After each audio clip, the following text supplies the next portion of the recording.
আমার নবী মুস্তাফা বলছেন, চাচা গো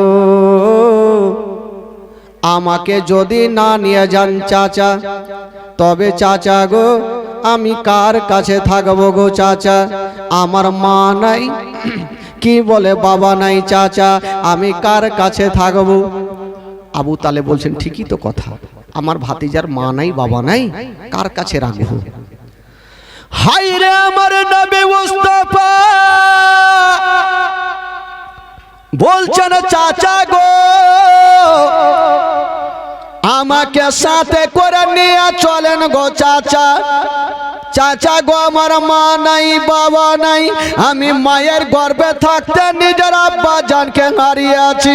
6 বছর বয়সে মাকে হারিয়েছি, 8 বছর বয়সে দাদু জানকে হারিয়ে চাচা গো আপনার কাছে থাকি।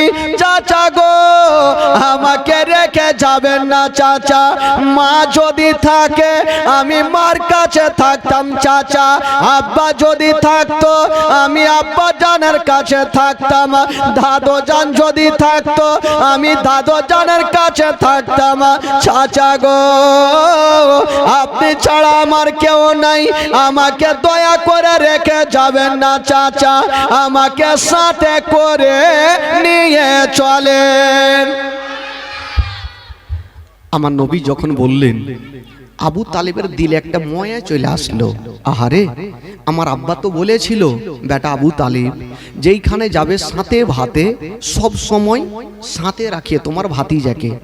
ঠিক আছে বাবা, দেরি করতে হবে না, তোমার সামানপত্র বেঁধে নাও, চলো তোমাকেও নিয়ে যাব মুলকেসাম ব্যবসা করার জন্য। আবু তালেব আমার নবীকে নিয়ে ব্যবসা, এই বাচ্চা এই बात नहीं बोले उठा के फेंक देंगे, हाँ चुप कराओ। আবু তালেব আমার নবীকে নিয়ে যাওয়ার জন্য রেডি হচ্ছেন। বাবা যেমনই রেডি হয়েছেন মা একটু দূর আমার নবী আগিয়ে গিয়েছেন। হাইরে আমার নবীর চাচি মা পিছন থেকে একটা বেটা বলে ডাক দিয়ে দিলেন। যেমন বেটা বলে ডাক দিয়েছেন মা গো, আমার নবী সঙ্গে সঙ্গে দাঁড়িয়ে গেলেন। আমাকে বেটা বলে কেটা ডাক দিল? আমার মা নেই, আমার বাবা নাই, আমাকে কে বেটা বলে ডাক দিয়েছেন? দয়ার নবী মুস্তাফা সঙ্গে সঙ্গে দাঁড়িয়ে গেছেন। বাবা আবু তালেব বলছেন, ভাতিজা কেন তুমি দাঁড় হলে, চলো নিয়ে যাব। আমার নবী বলছেন, চাচা গো আমি যাব চাচা, তবে চাচা গো আমাকে যখন কেউ বেটা বলে ডাক দিয়েছে মনে হচ্ছে আমার মা বাবা বলে ডাক দিয়েছে, মনে হচ্ছে আমার মা ডাক দিয়েছে। চাচা গো আমি চলবো না। পিছনে ঘুরে দেখছেন হাইরে চাচি মা বাড়ির ভিতর থেকে দৌড়াতে দৌড়াতে চলে আসছেন আমার নবীর সামনে হাজিরা। বলছেন, বাবা রে আমি তোমাকে বেটা বলে ডাক দিলাম। আমার নবী বলছেন, চাচি মা আপনি যখন আজকে আমাকে বেটা বলেছেন মনে হচ্ছে আমার মা আমাকে বেটা বলে ডাক দিল। চাচি মা আমার তো মা নেই, আমার আব্বা নেই, আপনি আমাকে বেটা বলেছেন, তবে চাচি মা একটা কথা বলবো, আমার মার বুকে লাগতে খুব ইচ্ছা করছে। চাচি মা একটু আমাকে আপনি বুকে লাগান, আমাকে একটু বুকে ধরেন। চাচি মার দেরি করলেন না, আমার নবীকে টেনে যেন বুকখানে লাগিয়েছেন। বাবা বুকে লাগাই গালে মুখে চুমা খাচ্ছে আর বলছেন, বেটা রে বলো আমি তোমাকে বুকে লাগিয়েছি তোমার কেমন লাগছে? আমার নবী বলছেন, চাচি মা আজকে আপনি আমাকে বুকে লাগিয়েছেন, মনে হচ্ছে আমি আমার মায়ের বুকে লেগে গেছি। হায়রে আমার নবীর কষ্ট, বলছেন চাচিমা আপনি আমাকে বুকে লাগিয়েছেন, মনে হচ্ছে আমার মা আমাকে বুকে লাগিয়েছেন। তবে চাচিমা একটা কথা বলেন, আমি তো চাচার সঙ্গে যাচ্ছিলাম, আপনি পিছন থেকে কেন ডাকলেন? হাইরে চাচিমা একটা টিফিন বাটি নিয়া আমার নবীকে দিচ্ছেন ভাতিজা, এই যে টিফিন বাটি আমি তোমাকে দিলাম, তুমি যখন যাচ্ছ মুলকে শাম কোথাও যদি ক্ষুধা পাও তবে টিফিন বাটিতে কিছু খাবার দিলাম, তুমি রাস্তাতে বসে কোনো গাছের তলাতে বসে খেয়ে নিও। হায়রে আমার নবী মুস্তাফা যেমন চাচির বুকে কথা শোনা, হায়রে আমার নবীর চোখ দিয়া চরচর করে পানি ঝরে গেল। আমার নবী ডুগরে ডুগরে কান্দে, আল্লাহ গো আমার চাচি আমার মনের কথা বুঝে গেছে। আল্লাহ, আজকাল যখন কোনো বাচ্চা দিল্লি বোম্বাই যাবে তো মা বাবা কি করে, সন্তানের জন্য কিছু খাবার নিয়ে সামনে দিয়ে দেয়, বেটা এত দূরের রাস্তা যাবে কোথাও খাবারটা খেয়ে নিও। মা বাবা সন্তানকে কখনো কষ্ট দিতে পারে না। আবু তালেবের স্ত্রী আমার নবীকে টিফিন বাটি দিচ্ছেন, বাবা তুমি এটা নিয়ে যাও, যদি কোথাও ক্ষুধা পাও, সবাই তো বড় বড়, তুমি ছোট্ট ছেলে, এই খাবারটা তুমি খেয়ে নিও বাবা। আমার নবী বলছেন চাচিমা ঠিক আছে। ওই টিফিন বাটি নিয়া চাচার সঙ্গে যাওয়ার জন্য রেডি হচ্ছেন বাবা। তবে চাচিমা বলছেন বেটা তুমি যাও। নিজের স্বামীকে ডাকলেন, কাকে? আবু তালেবকে ডাকলেন, ডেকে কি বলছেন? বলছেন স্বামী গো, ও গো আমার মাথার তাজ, আজকে আমার ভাতিজাকে আপনি সাথে করে নিয়ে যাচ্ছেন। তবে স্বামী গো এই সন্তানের মা জগতে বেঁচে নাই, আব্বা জগতে বেঁচে নাই, স্বামী গো আপনি রাস্তা ধরে যাচ্ছেন, দয়া করে এই ছোট ছেলেকে কষ্ট দিয়েন না। আজকে যদি একটা বড় কথা বলেন, এই ছেলের বাবা নাই মা নাই, তার দিলখানা কাঁদবে আর বলবে আমার আব্বা যদি থাকতো আমাকে কষ্ট দিত না, আমার মা যদি থাকতো আমাকে কষ্ট দিত না। পৃথিবীতে সব খুঁজে পাবেন গো, কিন্তু মার মতো একটা মা পাওয়া যাবে না। হায়রে আবু তালেব বলছেন বিবি রে তুমি চিন্তা করো না, আমি দায়িত্ব করে নিয়ে যাব। তবে বিবি তোমাকে একটা কথা বলে যাই, তুমি চিন্তা করো না, আমি ভাতিজাকে নিয়ে যাব, সুখে দুঃখে সব সময় থাকবো, আমার ভাতিজারা কোনো কষ্ট হতে দিব না। আবু তালেব বলছেন বিবি চিন্তা করো না, আমি সাথে করে নিয়ে যাব, আমি কথা দিলাম আমার ভাতিজাকে আমি কোনোদিন কষ্ট দিব না। ঠিক আছে স্বামী গো একটু নিয়ে যান। আমার নবীকে নিয়ে এবার রাস্তা ধরে চলে যাচ্ছেন বাবা, চলে যাচ্ছেন বন্ধুরা। সবাই তো বড় বড় ছিল, কিন্তু আমার নবীর বয়স মাত্র 12 বছর, ছোট্ট ছেলে। মা গো ঘটনা শুনেন মা ইমানটা তাজা হয়ে যাবে। হায়রে দয়ার নবী মুস্তাফা রাস্তা ধরে চলে যাচ্ছেন বাবা, চলে যাচ্ছেন, কিন্তু বেরাদার ওই সূর্যের তাপ আমার নবীকে লাগে, আমার নবী কষ্ট পাই। আমার আল্লাহ বলছেন আমি সব সহ্য করিব, আমার নবী কষ্ট পাবে, আমি আল্লাহ সহ্য করব না। সবাই তো বড় বড়, সবাই চলছেন, আর সূর্যের তাপ আমার নবীকে লাগছে, আমার নবী কষ্ট পাচ্ছেন, আমার আল্লাহ বলছেন আমি সব সহ্য করব, আমার হাবিব আমার বন্ধু কষ্ট পাবে, আমি আল্লাহ সহ্য করব না। আমার আল্লাহ বলছেন ওরে মেঘের ফারিস্তা দেরি করো না, একখানা মেঘের টুকরা নিয়ে যাও, আমার নবীর মাথার উপরে রেখে দাও। ও যুবকেরা, একখানা সাদা আভা আমার নবীর মাথার উপরে রেখে দিয়েছেন বাবা। মেঘ দুই প্রকার দেখবেন আকাশে তাকিয়ে, একটা সাদা হয় আর একটা কালো হয়, দেখতে পাবেন। ওই সাদা আভা রেখে দিয়েছেন বাবা, যেমন রেখেছেন মা গো।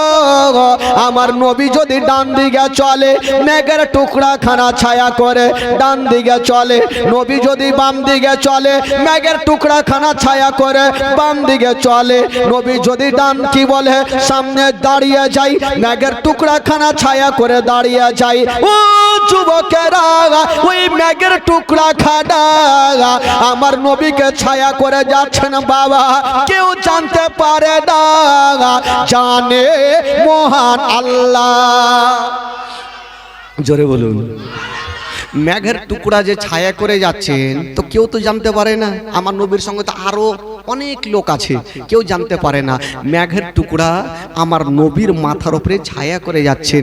কবি লিখেছেন বাবা, ও মেঘে এসে ছায়া করেন মোর নবীর মাথাতে, সরপ এসে হাওয়া করেন মোর নবীর গায়েতে। জোরে বলুন। ও মেঘে এসে ছায়া করেন মোর নবীর মাথাতে, সরপ এসে হাওয়া করেন মোর নবীর গায়েতে।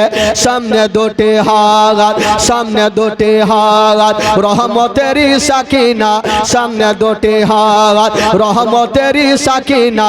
তিন দুনিয়ার বাদশা সেজে তাজদারে মদিনা, তাই হালিমা তোমার কোলে কে এসেছে দেখো না, ও কি মেরে দেখো না, কাছে গিয়ে দেখো না, তারা হয়ে দেখো না, খুশবু সঙ্গে দেখো না, তিন দুনিয়ার বাদশা সেজে তাজদারে মদিনা। জোরে বলুন সুবহানাল্লাহ।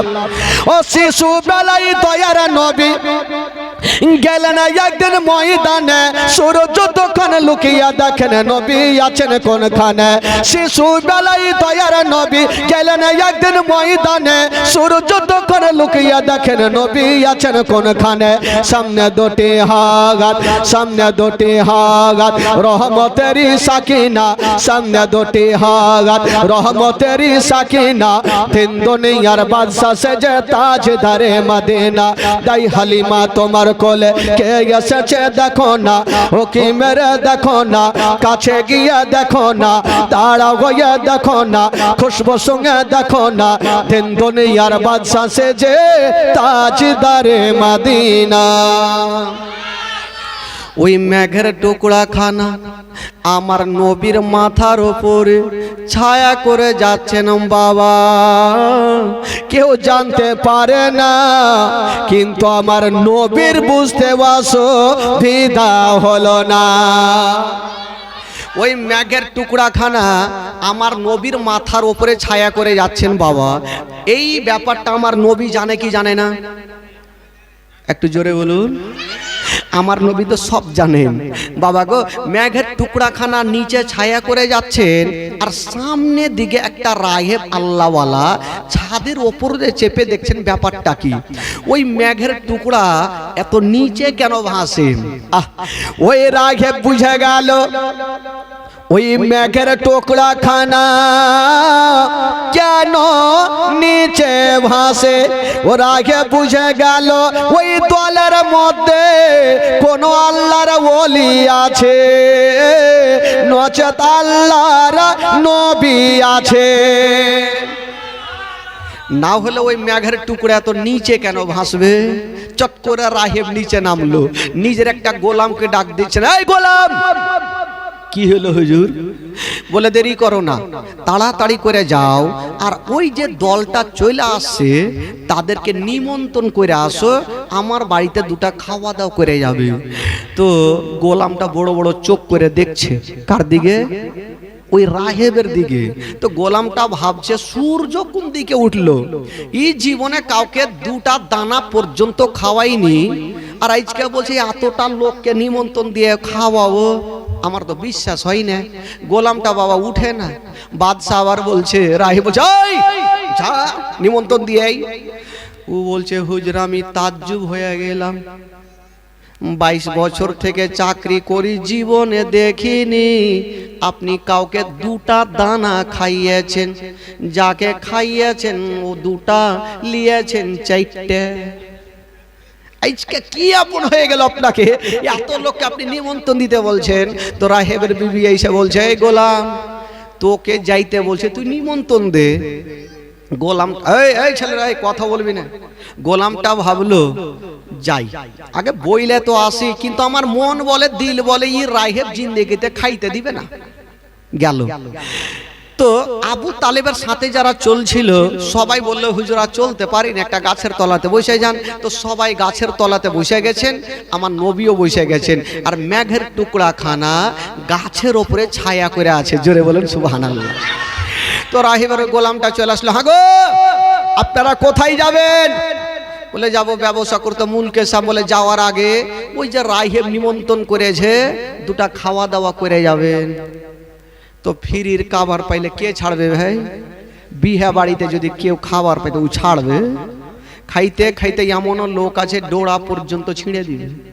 কোমরে কি থাকে ওটা কি বাঁধে আপনাদের? ছেলেরা বাঁধে না কোমরে একটা লাখ কালো ধরনের বাঁধে থাকে না, কি কহে আপনাদের ভাষায়? কামারদান্নি, চামোঠি, হ্যাঁ পাগলা কোথায় গার। ওই যে বাচ্চা কালে দেখবেন আমাদের বাদিয়েদের মধ্যে একটা ওই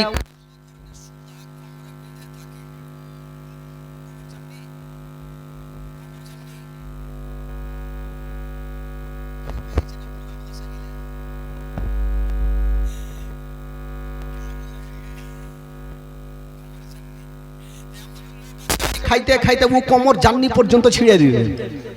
তো নিমন্ত্রণ করেছে, খাইতে তো হবে, ফ্রির খাবার ছাড়া যাবে না।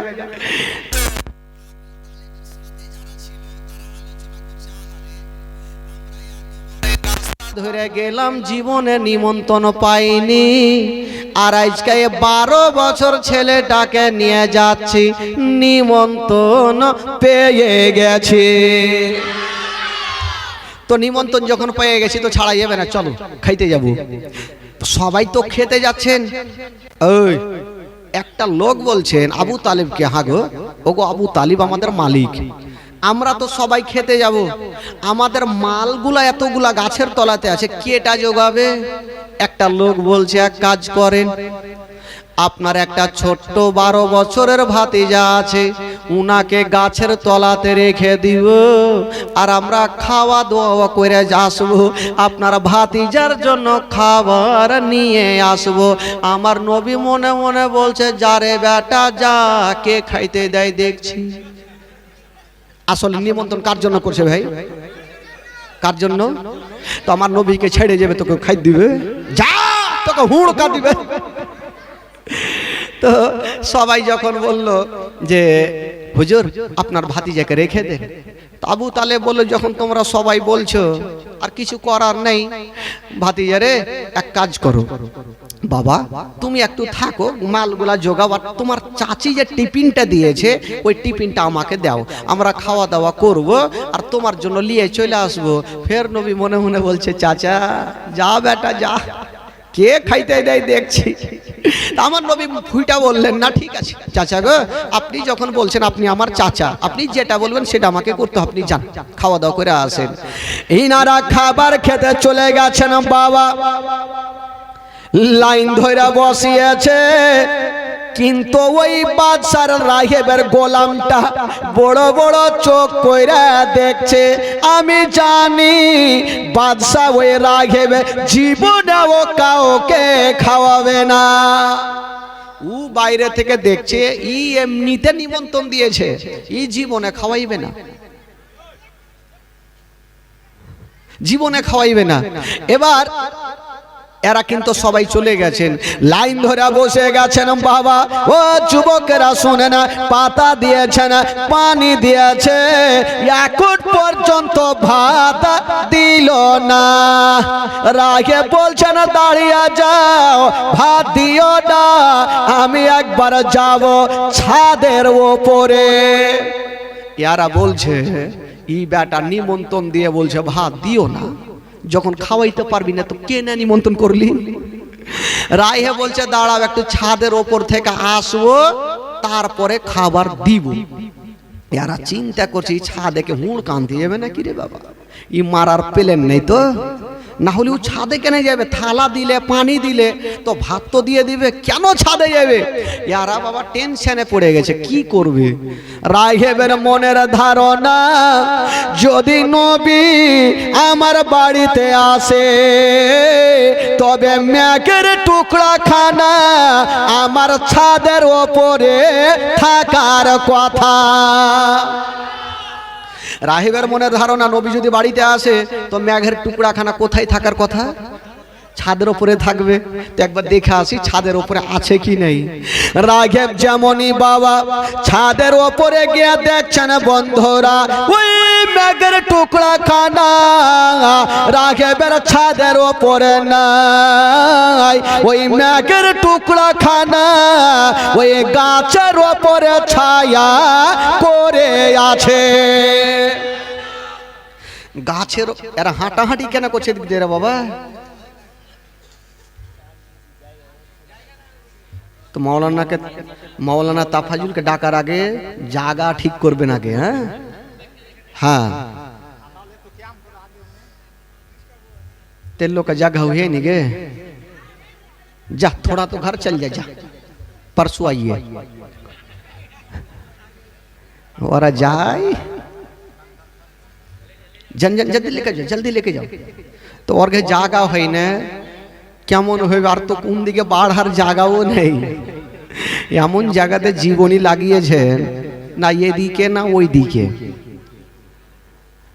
খালাগে একটু নিকারকে আগুয়া জানা গে, আর আগায় ওরা রেস্টেরি করে বসে আছে, সন্ধ্যা থেকে বসে আছে। মাই আগুয়াবে, ও পিছাবে, ওই আগুয়াকে জায়গা ওর ঘে ফের ভাষা তো ফের ওই রকম খতরনাক ভাষা। তো একটু এক কাজ করেন, ওই লম্বা করে ওইদিকে বসিয়ে দেন। হ্যাঁ, যারা আসবে বসিয়ে দেন। কিছুক্ষণ পরে এদের মধ্যে কিছুটা সিরিয়ালের টাইম হলে চলে যাবে, তখন ওইদিকে বসিয়ে দিবেন। আমি জানি চলে যাবে কিছুটা।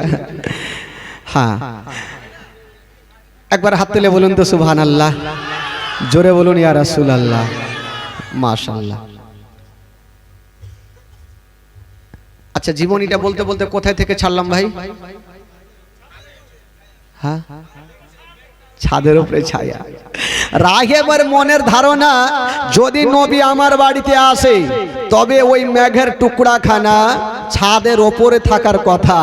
রাহেব যেমনই ওপরে যাচ্ছেন বন্ধুরা, তাকিয়ে দেখছেন মা ওই মেঘের টুকরাখানা রাহেবের ছাদের ওপরে নাই।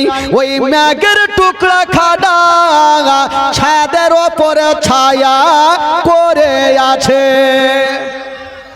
রাহেব চট করে নিচে নামলো আর বলছে, ভুল করে ভাত দিবি না। এরা চিন্তা করছে এই বেটাকে কি হইল।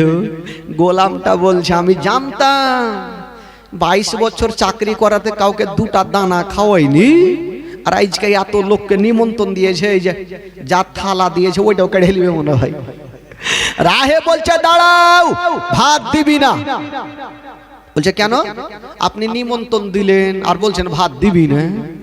বলছে, আচ্ছা বলো, তোমাদের মধ্যে ওই গাছের তলাতে কি কেউ আছে? তো আবু তালে বলছে, কেউ নাই। এই বাচ্চাটাকে মার তো, ধরকে इसको उठा के पटका देंगे, इसको बोले चुपचाप रहो। हाँ, बैठा उठ। हाँ, तबे বাচ্চা কাচ্চা না থাকলে ফের ভালো লাগে না তো। হ্যাঁ, বাচ্চা কাচ্চা আমাকে খুব পছন্দ করে, কারণ এই বাচ্চাগুলো অন্য জীবনী বা জালসা হইলে তো দেখবেন বাচ্চাগুলোকে খুঁজে পাওয়া যাবে না, কিন্তু আমার জীবনী তো ওরা প্রায় 3টা পর্যন্ত থেকে গেছে। হ্যাঁ, তো মহব্বত আছে, ভালোবাসা আছে, জানে ওর কাছে গেলে কিছু পাবো, মশলাইল পাবো। হ্যাঁ বেরাদার বন্ধুগণ, এবার রাইহেব জিজ্ঞেস করছেন তোমাদের মধ্যে গাছের তলায় কে আছে? আবু তালেব বলছে কেউ নেই, আমার একটা 12 বছরের ভাতিজাকে রেখে এসে মাল জোগাতে। রাইহেব বলছে তাড়াতাড়ি কইরা যাও নিয়ে আইসো, যদি না নিয়ে আসো তবে যে থালা দিয়েছি ওই থালা খানাও কেড়ে নিব। এদের মাথা খারাপ, ই মুশকিল ব্যাপার, ই তো কারণ কিছু বুঝা যায় না। থালা দিলে শখ করে নিমন্ত্রণ দিয়ে বলছে থালাও কেড়ে নিব। এরা ভাবলো যে না, ই ঝামেলা করে লাভ হবে না, ফ্রির খাবার খাইতে হবে, যাও একজন নিয়ে আসো। একজন গেলেন আর আমার নবীকে নিয়ে রাহেবের বাড়িতে চলে আসলেন। আমার নবী এক জায়গাতে বসে গেছে। রাহেব বলছে একটু দাঁড়িয়ে যাও, খাবার দিও না, আমি ছাদের ওপর থেকে আসি। রাহেব ছাদে গিয়েছেন বাবা, লক্ষ্য করে দেখছেন বন্ধুরা ওই মেঘের টুকরা খানা ওই গাছের ওপরে নাই, ওই মেঘের টুকরা খানা রাহেবের ছাদে ছায়া করে আছে। রাহেব নিচে নামলো আর বলছে কে আছো গো, দেরি করো না, তাড়াতাড়ি করে উড় জবাই করে দাও, আর যত পারো পেট ভর্তি করে খাইয়ে দাও। রাহেব বলছে আর দেরি করো না, তাড়াতাড়ি করে খাওয়াও। বাবা গো, খাবার খাচ্ছে খাচ্ছে, সব জায়গাতে একটা জোকারি লোক থাকবে, আছে, সব দলের মধ্যে আছে। একটা লোক খাইছে খাইছে আর এইভাবে ঢেকুর মারছে আর লম্বা সুরে বলছেন আল্লাহ তুমি খিলাইলা, আমি খাইলাম, কাহুরি বাপের খাইনি। তো রাহেবের মিজাজ খারাপ হইবে কি হবে না? তুই দানা খাচ্ছি আমার, আর বলছে কাহুরি দানা খাইবি। আবু তালেব বুঝাইছে পাগলা এরকম বলবি তো ওইটিও খাই দিবে না, ঠিক আছে আর বলবো না। তো যার যেটা অভ্যাস ভুলতে পারবে।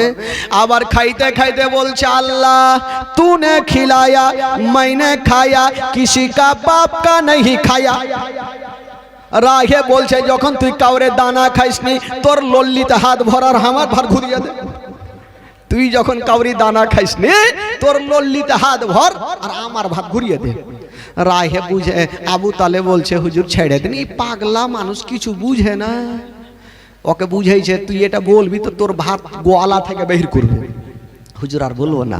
তবে আবু তালেব যে কি বলে রাহেব যে নিমন্ত্রণ করেছেন, তো তার তো কোনো একটা মনের উদ্দেশ্য আছে। নিমন্ত্রণ কেন করেছেন শুনেন বাবা ঘটনা। খাওয়া দাওয়া শেষ হয়ে গেল, রাহেব বলছেন ওগো তোমরা কে আছো? এই যে 12 বছরের ছেলেটা আছে এটার মালিক কেটা আছে? আবু তালেব বলো আমি আছি। বলছে আপনি এক কাজ করেন ওগো আবু তালেব, আমাকে 5টা মিনিট সময় দাও, আপনার ভাতিজাকে নিয়ে আমি একটু ঘরের মধ্যে যাব। আবু তালেব বলছেন ঠিক আছে, আপনি আমাদের নিমন্ত্রণ দিয়েছেন, আপনি 5 মিনিট কেন, যতক্ষণ পারবেন আপনি ঘরে নিয়ে যান।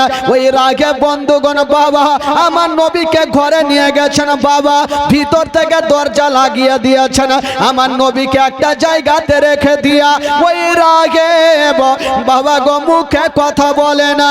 আমার নবীর চতুর্দিকে ঘুরতেছিল, কেন ঘুরছিল না বাবা? ওই রাগে ভালো করে জানে জেনে শেষ জামানার নবী হবে, ওই নবীর পিঠের ওপরে মোহরে নবুয়ত লাগা থাকবে।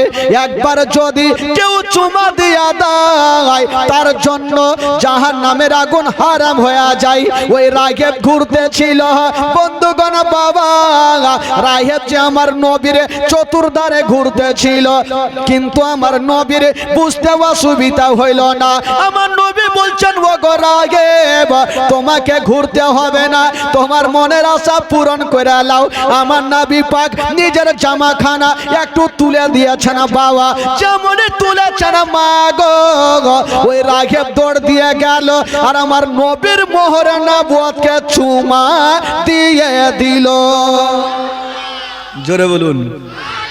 মোহরে নবুয়তকে চুমা দিয়ে দিল।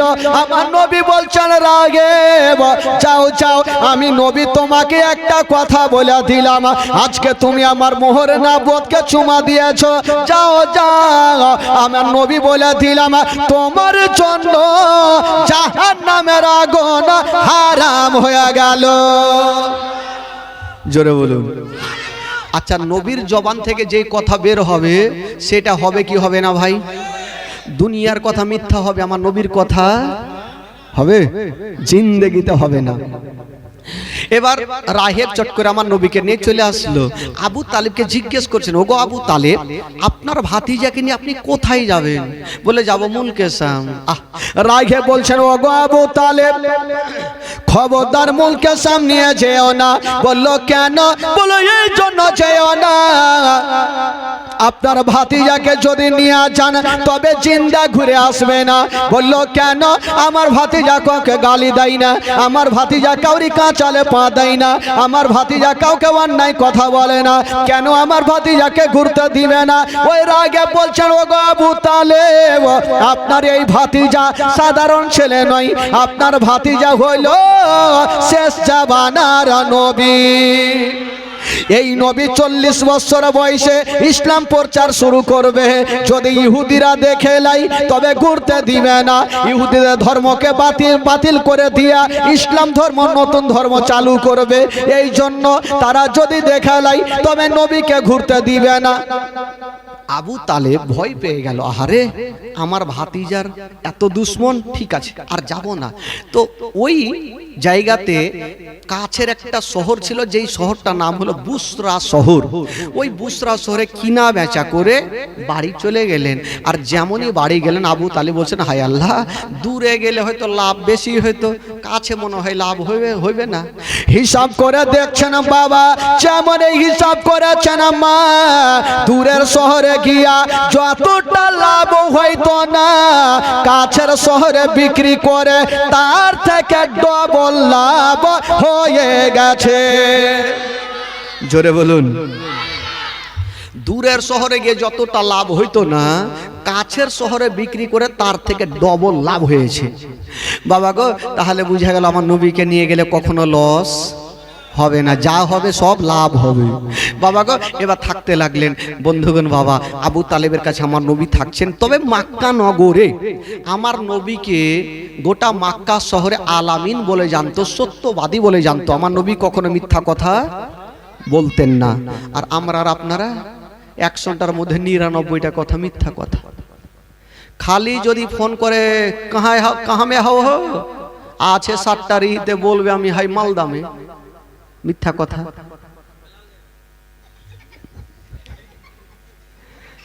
দুনিয়ার মিথ্যা কথার মোবাইল যত উঠেছে সব মিথ্যা কথা।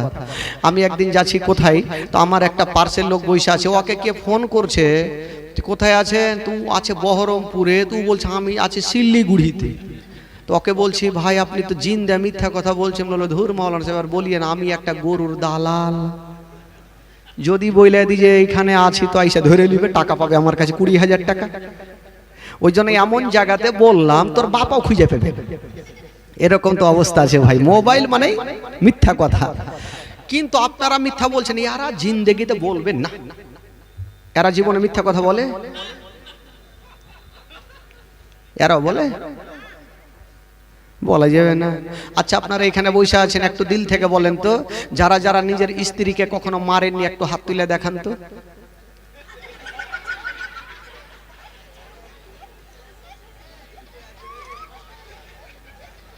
আগে মা আগে কেউ হাত তুলেনি মানে সবাই মাইরেছে। আর মারবে না তো কি করবে? কত রকম করে 7টারি থেকে বাজার করে নিয়ে আসলো, বিবি খাবার দাও, তাই লেকে খালে তো মাইর খাবে না তো কি খাবে? যার রাগ উঠেছিল আরো মার। খবরদার খালা, যখন দেখবেন যে স্বামী রেগে গেছে, মুখের উপরে কথা বলিয়ে না, না হলে আরো মাইর খাবে। যখন দেখবেন যে রাগের মাথায় চলে আসে আইসা বলবে, রহিমের মা দরওয়াজা খুল, না হলে টোড় দেঙ্গে। আপনি বুঝালি মেরাজকে দরজা খুলে আদ মরা হইতে হইবে। তো বাঁচার লেগে কি করবেন, যখনই দরজা খুলবেন সাথে সাথে বলবেন আসসালামু আলাইকুম ওয়া রাহমাতুল্লাহ, জোরে বলুন সুবহানাল্লাহ। তো বিবিরা যদি স্বামীকে সালাম করে তো রাগটা পানি হবে কি হবে না ভাই? যেটা লাঠি জোরে পড়তো ওটা আস্তে পড়বে। তো এরা বলবে স্বামীকে ফের কেউ সালাম করে, লজ্জা লাগছে। তাই লজ্জা করে তো হুড়া খা, ইদরি খা, না হলে উদরি খা। হ্যাঁ, তবে একটা আপনারা কথা বলেন তো, যারা এই যে ছেলে বাবা চাচা বৈশা আছেন, কে নিজের বিবিকে বাড়িতে গিয়ে সালাম করছেন? একটু হাত তুলে দেখান তো যে আমি সালাম করছি। তোর বিয়ে হয়ে গেছে নাকি রে? হাত কেন তুলছি রে বাবা? তিন পোয়া বাচ্চা হাত তুলছে, ও বুঝতে পারেনি। তো এমন কেউ আছে যে বিবিকে সালাম করে? কেউ নেই। এমন কেউ নাই যে বিবিকে সালাম করে। কিন্তু জানেন, স্বামী স্ত্রীতে মহব্বত করা, ভালোবাসা আমার আল্লাহর আরশ পর্যন্ত খুশি হয়ে যায়। জোরে বলুন সুবহানাল্লাহ। স্বামী স্ত্রীতে একই থালাতে বসে খাওয়া আমার নবীর সুন্নাত। তবে এটা তো না, যদি স্বামী ভাত ছেড়ে দেয় আর এরা যদি দেখালে তেরা ঝুঠা মাই খাঙে, ঝুঠা বলে না, কি বলে আপনাদের ভাষায়? ঝুঠাই বলে না, নাঠুয়া না ফাঁটুয়া কি কহে। তো এরকম অবস্থা। খালা খবরদার, স্বামীর মনে কষ্ট দিবেন না, স্বামীর মনে দুঃখ দিবেন না।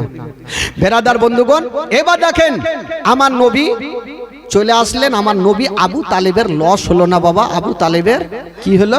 লাভ হইল। থাকতে লাগলেন, দিন যায়, সময় কাটে। তবে মক্কা নগরে আমার নবীকে সবাই আলামিন বলে জানতে লাগলো, সত্যবাদী বলে জানতে লাগলো। তবে বেরাদার বন্ধুরা, একটা মারাত্মক ঘটনা ঘটলো।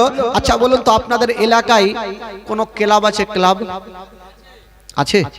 আচ্ছা আপনি চিন্তা করেন, আপনার ক্লাবে কোনো হাদিস কোরআনের শিক্ষা হয়? হয় নাকি? কি শিক্ষা হয়? মানে ক্যারাম বোর্ড খেলা, ফুটবল